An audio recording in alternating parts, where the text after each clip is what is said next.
सारथी। नमस्कार, मैं मुस्कान सिंह और आप देख रहे हैं के न्यूज इंडिया। फिलहाल वक्त हो चुका है लाइव न्यूज का, ब्रेकिंग न्यूज का। रुक कर लेते हैं खबरों का। खबर दिल्ली से बता रहे हैं, जहां 30 मई को बिहार जाएंगे प्रधानमंत्री मोदी। बिहार दौरे के दौरान कई कार्यक्रमों में मिलेंगे हिस्सा। पीएम पटना एयरपोर्ट के नए टर्मिनल का करेंगे उद्घाटन। पीएम मोदी सासाराम के विक्रमगंज से सभा को करेंगे संबोधित। बड़ी जानकारी आपको दिल्ली से बता रहे हैं, पटना सासाराम 4 लेन सड़क का करेंगे शिलान्यास पीएम।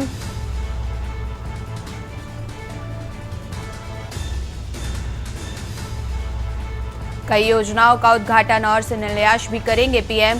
30 मई को बिहार जाएंगे प्रधानमंत्री मोदी। बड़ी जानकारी दिल्ली से बता रहे हैं, जहां 30 मई को बिहार दौरे पर रहेंगे प्रधानमंत्री।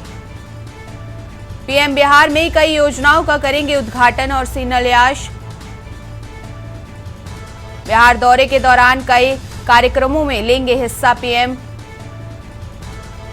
पीएम पटना एयरपोर्ट के नए टर्मिनल का करेंगे उद्घाटन। पीएम मोदी सासाराम के विक्रमगंज से सभा को करेंगे संबोधित। बड़ी जानकारी आपको दिल्ली से बता रहे हैं, जहां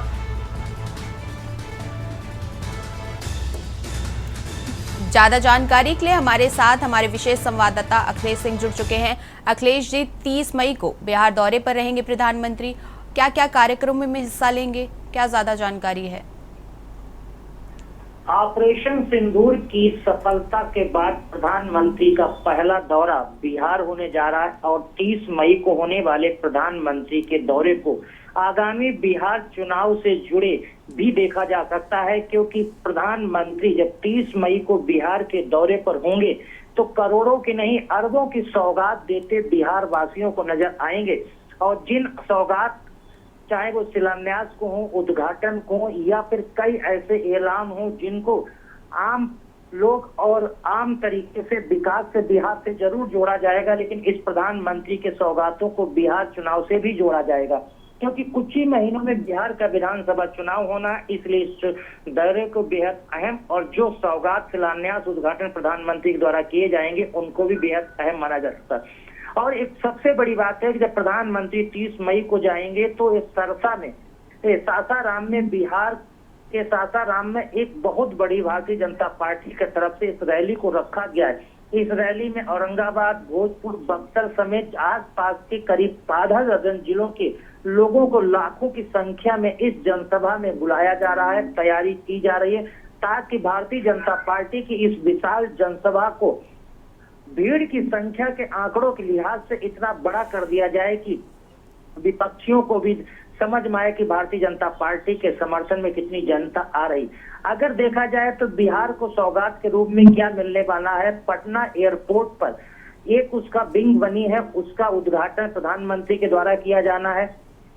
अब एक सासाराम से 4 लेन रोड का भी उद्घाटन होना है, ये भी प्रधानमंत्री के कार्यक्रम में रखा गया है। इसके अलावा 1116 करोड़ की लागत से पटना का जो नया टर्मिनल बना है, इसे बताया जा रहा है कि बिहार के चुनाव के लिए बेहद अहम मुद्दा बनेगा। चुनाव प्रचार के दौरान 3700 करोड़ की लागत से पटना सासाराम 4 लेन का होगा। इसके अलावा कई और ऐसे प्रोजेक्ट हैं जिनका शिलान्यास और उद्घाटन प्रधानमंत्री नरेंद्र मोदी के हाथों किया जाएगा।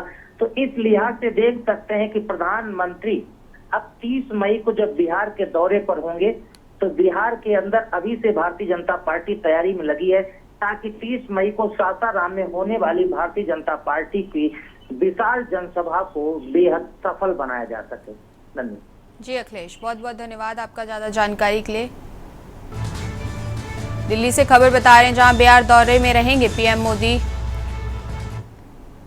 खबर आपको नोएडा से बता रहे हैं, जहां अग्निशमन विभाग हुआ सतर्क। आग लगने की घटनाओं पर विभाग सतर्क। बड़ी जानकारी बता रहे हैं, अग्निशमन विभाग हुआ सतर्क। आग लगने की घटनाओं पर विभाग सतर्क। आग की घटनाओं पर अंकुश लगाने की तैयारी तेज। बड़ी जानकारी आपको नोएडा से बता रहे हैं, विभाग ने 15 मीटर ऊंची 230 बिल्डिंगों को किया नोटिस भेजा। नोटिस विभाग ने 15 मीटर ऊंची 230 बिल्डिंगों को भेजा नोटिस। इन बिल्डिंगों में दुरुस्त नहीं है सुरक्षा व्यवस्था। 100 से ज्यादा बिल्डिंगों में फायर व्यवस्था दुरुस्त। बड़ी जानकारी आपको बता रहे हैं, नोएडा से नोटिस मिलने के बाद कराया गया दुरुस्त। अग्निशमन विभाग हुआ सतर्क। नोएडा से आपको ये जानकारी बता रहे हैं, जहां अग्निशमन विभाग सतर्क। आगे आग लगने की घटनाओं पर विभाग सतर्क। आग की घटनाओं पर अंकुश लगाने की तैयारी तेज। विभाग ने 15 मीटर ऊंची 230 बिल्डिंगों को भेजा नोटिस।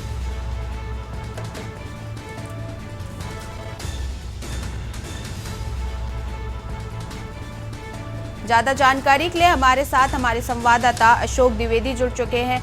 अशोक जी, 100 से ज्यादा बिल्डिंगों में फायर व्यवस्था दुरुस्त है, 230 में नहीं है और नोटिस भेजा गया है, और क्या ज्यादा जानकारी है? बिल्कुल, मैं आपको बता दूं, नोएडा सीएफओ द्वारा ये जो नोटिस भेजी गई है, इसमें गर्मी को देखते हुए आग लगने का ज्यादा खतरा बताया जाता है, जिसमें ऊंची ऊंची बिल्डिंग में काफी रिहायशी इलाके लोग वहाँ रेजिडेंशियल लोग रहते हैं, जिसको लेकर के आए दिन आग लगने का खतरा सामने आता रहता है। जिसको लेकर फायर विभाग अलर्ट हुआ है गौतम बुद्ध नगर का, और लगभग 230 बिल्डिंगों को नोटिस भेजा है, जो ऊंची ऊंची बिल्डिंग है जिसमें लोग रहते हैं, और काफी ऊंचे पे जब आग लग जाती है तो उसको बुझा पाना या उससे जो आग से जो बड़ी जनहानि होती है उसको लेकर उस खतरे को देखते हुए 230 बिल्डिंगों पे नोटिस भेजी गई है। और जो बड़ी बड़ी इमारतें हैं उनकी जो है एनओसी चेक की गई है, फायर एनओसी, जिसमें 100 बिल्डिंगें जो है उनकी फायर एनओसी दुरुस्त पाई गई है। वहीं 230 बिल्डिंगों को नोएडा सीएफओ द्वारा नोटिस भेजी गई है। जी अशोक, और प्रशासन की तरफ से क्या तैयारियां हैं? प्रशासन की तरफ से मैं आपको बता दूं कि नोएडा में जैसे गर्मी आती है वैसे आग लगने की समस्याएं ज्यादा हो जाती है। मैंने आपको बताया जैसे नोएडा सबसे ज्यादा इंडस्ट्रियल क्षेत्र है, तो इंडस्ट्री एरिया में नोटिस लगती है, ज्यादा कारण होता है शॉर्ट सर्किट का। और वही जो ऊंची ऊंची इमारतें हैं जिसमें रिहायशी है, यानी जो वहाँ के लोग रहते हैं, तो उसमें जो है ऊंची ऊंची बिल्डिंगों को सबसे ज्यादा टारगेट किया गया है, क्योंकि जो नीचे बिल्डिंग होती है उनका आग बुझाना तो काफी जो है आसान होता है, लेकिन जो ऊंची बिल्डिंगें होती है उसमें जब आग लगती है तो आग बुझाना काफी मुश्किल होता है। जिसको लेकर के नोएडा का जो प्रशासन ने ये कदम उठाया है कि जो अभी से पहले से ही गर्मी स्टार्ट होने से पहले ही उन्होंने तैयारी की है कि इन बिल्डिंगों को एनओसी फायर एनओसी पास कराई जाए, जिसके लिए इनको नोटिस भेजा गया है, जिससे आने वाले टाइम में आग की घटनाओं पे अंकुश लगाया जाए। जी अशोक, बहुत बहुत धन्यवाद आपका ज्यादा जानकारी के लिए।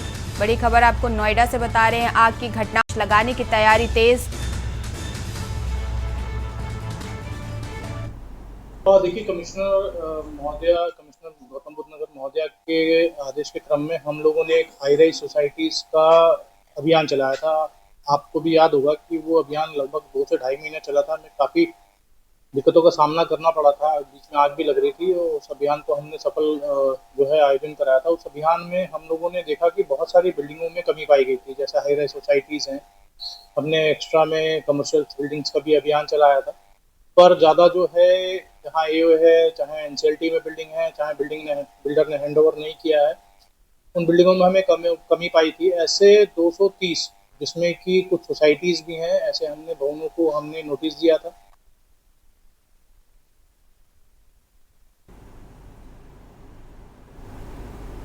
खबर आपको लखनऊ से बता रहे हैं, जहां डबल डेकर बस में लगी भीषण आग।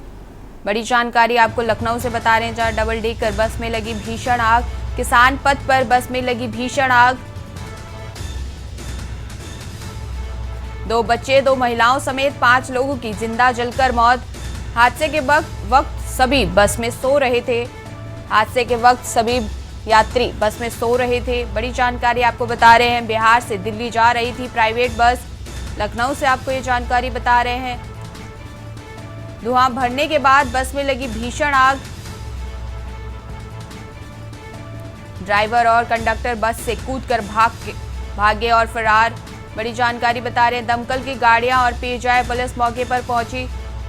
लखनऊ से आपको ये जानकारी बता रहे हैं, दमकल की गाड़ियां और पीएसआई पुलिस मौके पर पहुंची।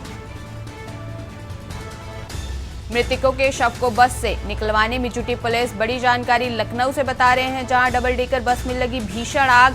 मृतकों की संख्या में इजाफा होने की संभावना। पीजीआई थाना क्षेत्र के किसान पथ की घटना।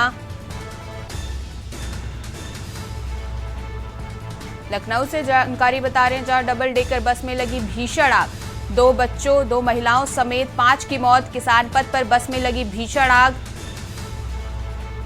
2 बच्चे 2 महिलाओं समेत 5 की जिंदा जलकर मौत। हादसे के वक्त सभी यात्री सो रहे थे। बड़ी जानकारी आपको हम लखनऊ से बता रहे हैं, जहां डबल डेकर बस में लगी भीषण आग। बिहार से दिल्ली जा रही थी प्राइवेट बस।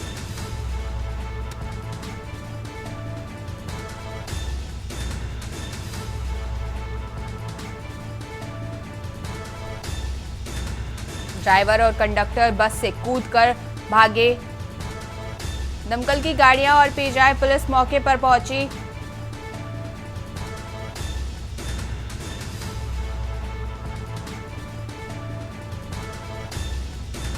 मृतकों के शव को बस से निकलवाने में जुटी पुलिस। बड़ी जानकारी हम आपको लखनऊ से बता रहे हैं, जहां डबल डेकर बस में लगी भीषण आग, 2 बच्चे 2 महिलाओं समेत 5 की मौत।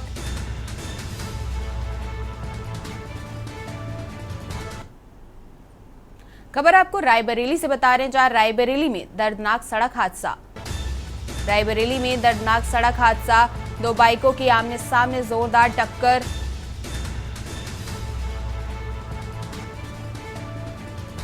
हादसे में 2 युवकों की दर्दनाक मौत। रायबरेली से आपको ये जानकारी बता रहे हैं। एक की हालत नाजुक, जिला अस्पताल से एम्स रेफर। हादसे में 2 युवकों की दर्दनाक मौत। रायबरेली से आपको ये जानकारी बता रहे हैं। एक की हालत नाजुक, जिला अस्पताल से एम्स रेफर। सूचना पर पहुंची पुलिस ने शव को लिया कब्जे में। बधौखर थाना क्षेत्र के भोएमऊ के पास की ये घटना। बड़ी जानकारी आपको रायबरेली से बता रहे हैं, जहां रायबरेली में दर्दनाक सड़क हादसा।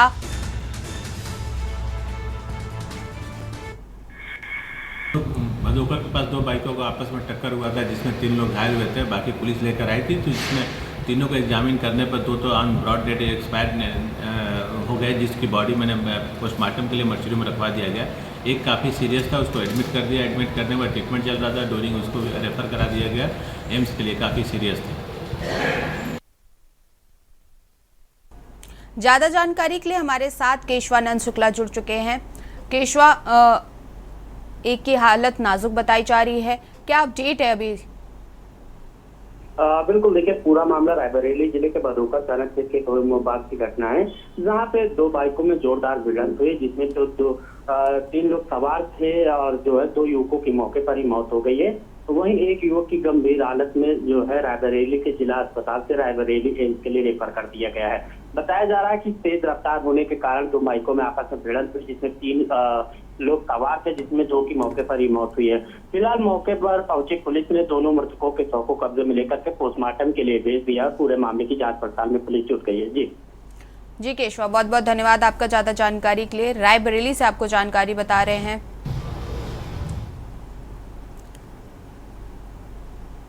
खबर आगरा से है, जहां आगरा में हुई युवक की हत्या का मामला। हत्याकांड का पुलिस ने क्या खुलासा, बड़ी जानकारी आपको बता रहे हैं। हत्याकांड का पुलिस ने क्या खुलासा। पत्नी ने प्रेमी के साथ मिलकर की थी युवक की हत्या। आगरा से आपको ये जानकारी बता रहे हैं। पति ने पत्नी को प्रेमी के साथ देखा तो हुआ झगड़ा। रात में झगड़े के बाद समझौते के लिए हुई थी दारू पार्टी। दारू पार्टी में अचानक पहुंची पत्नी तो हुआ विवाद। बड़ी जानकारी आपको आगरा से बता रहे हैं। प्रेमी ने लाठी से प्रहार कर युवक को उतारा मौत के घाट। पुलिस ने आरोपी पत्नी और प्रेमी को किया गिरफ्तार। 12 घंटे में पुलिस ने हत्याकांड का किया खुलासा। बड़ी जानकारी आपको आगरा से बता रहे हैं। प्रेमी ने लाठी से प्रहार कर पति को उतारा मौत के घाट। पुलिस ने आरोपी पत्नी और प्रेमी को किया गिरफ्तार। 12 घंटे में पुलिस ने हत्याकांड का किया खुलासा। थाना शमशाबाद क्षेत्र के मेहरपुर गांव का मामला। आगरा से जानकारी बता रहे हैं। आगरा में युवक की हत्या का मामला। हत्याकांड का पुलिस ने किया खुलासा। पत्नी ने प्रेमी के साथ मिलकर की थी युवक की हत्या। बड़ी जानकारी आपको आगरा से बता रहे हैं। पति ने पत्नी को प्रेमी के साथ देखा तो हुआ झगड़ा। रात में झगड़े के बाद समझौते के लिए हुई थी दारू पार्टी। दारू पार्टी में अचानक पहुंची पत्नी तो हुआ विवाद। बड़ी जानकारी आगरा से बता रहे हैं। प्रेमी ने लाठी से प्रहार कर युवक को उतारा मौत के घाट। पुलिस ने आरोपी पत्नी और प्रेमी को किया गिरफ्तार। प्रेमी ने लाठी से प्रहार कर युवक को उतारा मौत के घाट। बड़ी जानकारी आपको आगरा से बता रहे हैं। पुलिस ने आरोपी पत्नी और प्रेमी को किया गिरफ्तार। 12 घंटे में पुलिस ने हत्याकांड का किया खुलासा। खबर आपको अलीगढ़ से बता रहे हैं, जहां पाकिस्तानी प्रेमिका के चक्कर में फंसा युवक। पाकिस्तानी प्रेमिका के चक्कर में फंसा युवक। अलीगढ़ से आपको बड़ी जानकारी बता रहे हैं। युवक को कोर्ट ने मामले में सुनाई सजा।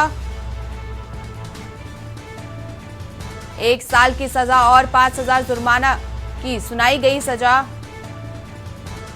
पाकिस्तान की कोर्ट ने युवक बादल को सुनाई सजा।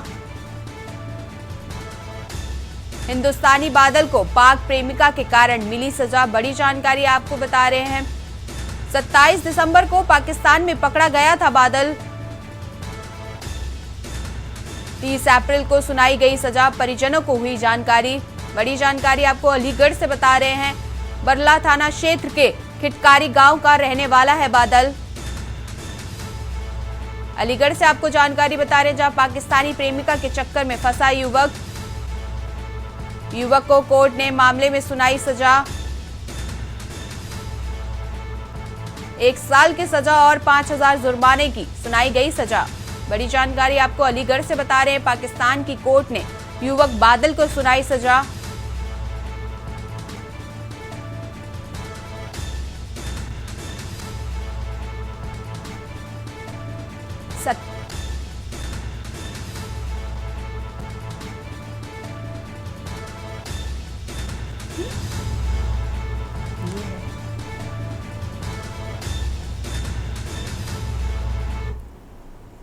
वक्त हो चुका है एक छोटे से ब्रेक का। मिलते हैं ब्रेक के बाद। खबर आपको सीतापुर से बता रहे हैं, जहां घर में घुसकर महिला के साथ मारपीट। सीतापुर से आपको जानकारी बता रहे हैं, जहां घर में घुसकर महिला के साथ मारपीट। गांव के ही 3 दबंगों पर महिला ने लगाया आरोप। महिला को मारते हुए रोड पर घसीटा। बड़ी जानकारी आपको सीतापुर से बता रहे हैं। पीड़ित महिला ने थाना में दी तहरीर। महिला को बचाने पहुंचा पति तो उसको भी पीटा। बड़ी जानकारी सीतापुर से बता रहे हैं। थाना रेउसा क्षेत्र का मामला। घर में घुसकर महिला के साथ मारपीट। सीतापुर से आपको बड़ी जानकारी बता रहे हैं। गांव के ही 3 दबंगों पर महिला ने लगाया आरोप। सीतापुर से आपको जानकारी बता रहे हैं। घर में घुसकर महिला के साथ मारपीट। गांव के ही 3 दबंगों पर महिला ने लगाया आरोप।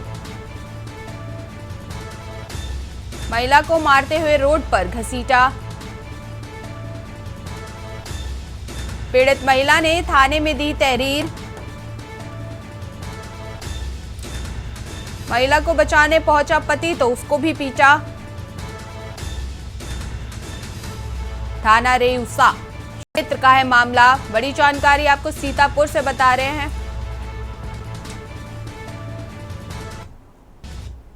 लखनऊ से आपको बड़ी खबर बता रहे हैं। डबल डेकर बस में आग लगने का मामला। लखनऊ से आपको जानकारी बता रहे हैं। सीएम योगी आदित्यनाथ ने हादसे का लिया संज्ञान। मृतकों के शव संतप्त परिजनों के प्रति व्यक्त की संवेदना। मुख्यमंत्री ने अधिकारियों को दिए निर्देश। बड़ी जानकारी आपको लखनऊ से बता रहे हैं, जहां डबल डेकर बस में लगी आग पर सीएम ने मुख्यमंत्री ने अधिकारियों को दिए निर्देश। बड़ी जानकारी आपको लखनऊ से बता रहे हैं। तत्काल मौके पर पहुंच राहत कार्य में तेजी लाने के दिए निर्देश। मुख्यमंत्री ने घायलों के समुचित उपचार के दिए निर्देश। बड़ी जानकारी आपको लखनऊ से बता रहे हैं, जहां डबल डेकर बस में आग लगने का मामला। सीएम योगी आदित्यनाथ ने हादसे का लिया संज्ञान। बड़ी जानकारी आपको लखनऊ से बता रहे हैं, जहां सीएम ने संज्ञान लिया। मृतकों के शोक संतप्त परिजनों को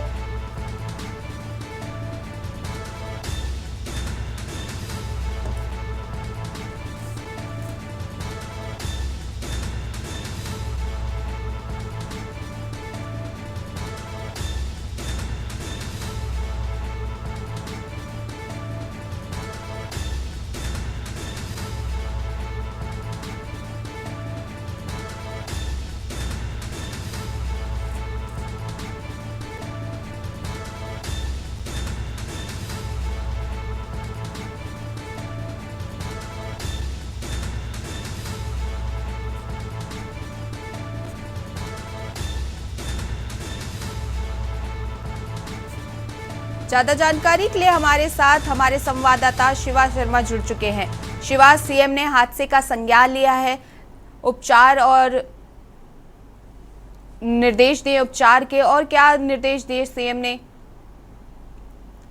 देखिए मुस्कान, मुख्यमंत्री योगी आदित्यनाथ ने इस पूरी घटना का संज्ञान लिया है और जो मृतक परिजन हैं उनके परिजनों को उन्होंने शोक संवेदना भी व्यक्त की है और साथ ही साथ पुलिस के अधिकारियों को और जिला प्रशासन के अधिकारियों को तत्काल मौके पर पहुंचकर राहत कार्य में तेजी लाने के निर्देश दिए हैं और साथ ही साथ ये कहा है कि जो भी घायल है उनको बेहतर अस्पताल में बेहतर चिकित्सा के साथ उनको इलाज कराया जाए और साथ ही साथ जो मृतक के जो परिजन है उनके साथ में उन्हें संपर्क रखा जाए और उनको बेहतर ट्रीटमेंट दिया जाए ताकि जो भी इस घटना में जिनकी मौतें हुई हैं उनके जो परिजन हैं उनको बेहतर एक सुविधा मिल सके, उनके जो शव है उनको पोस्टमार्टम में कराया जाए। उसके बाद विधि एक जो तरीका है उसके साथ में उनको शव सौंपे जाए और साथ ही साथ जितने भी घायल हैं उनको बेहतर इलाज के लिए एक बढ़िया चिकित्सा सुविधा मुहैया कराई जाए। ये सभी संज्ञान लेते हुए मुख्यमंत्री ने अफसरों को निर्देश दिए हैं। तो जरूर लखनऊ के अंदर देखिए मुस्कान, एक बड़ी घटना हुई है। सुबह सुबह 5 लोगों की दर्दनाक मौत हुई है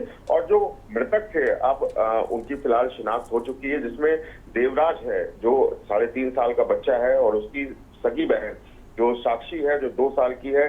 ये दोनों ही बच्चे सीतामढ़ी बिहार के रहने वाले हैं और साथ ही साथ इनकी जो माँ है ये लक्ष्मी देवी जो 55 साल की है उनकी शिनाख्त हुई है और इनकी एक विवाहिता बेटी है सोनी 27 साल की, इन दोनों की मौत हुई है और साथ ही साथ 5वां जो व्यक्ति है मधुसूदन कुमार 19 साल का, वो बेगूसराय बिहार का रहने वाला है। तो 5 मृतकों की जिनकी जलकर के मौत हुई थी उन सभी लोगों की शिनाख्त हो गई। तो फिलहाल जो राहत बचाव का जो काम है वो पुलिस की टीम, एसडीआरएफ की टीम और फायर सर्विसेज की टीम मौके पर कर ही रही थी।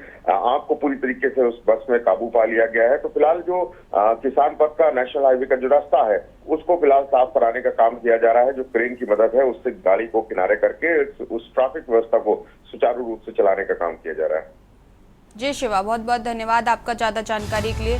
बड़ी खबर आपको लखनऊ से बता रहे, जहां सीएम योगी आदित्यनाथ ने हादसे का लिया संज्ञान।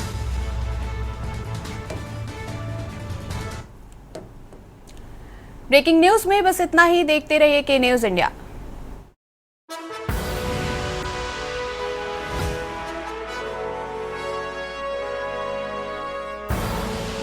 आप देख रहे हैं के न्यूज।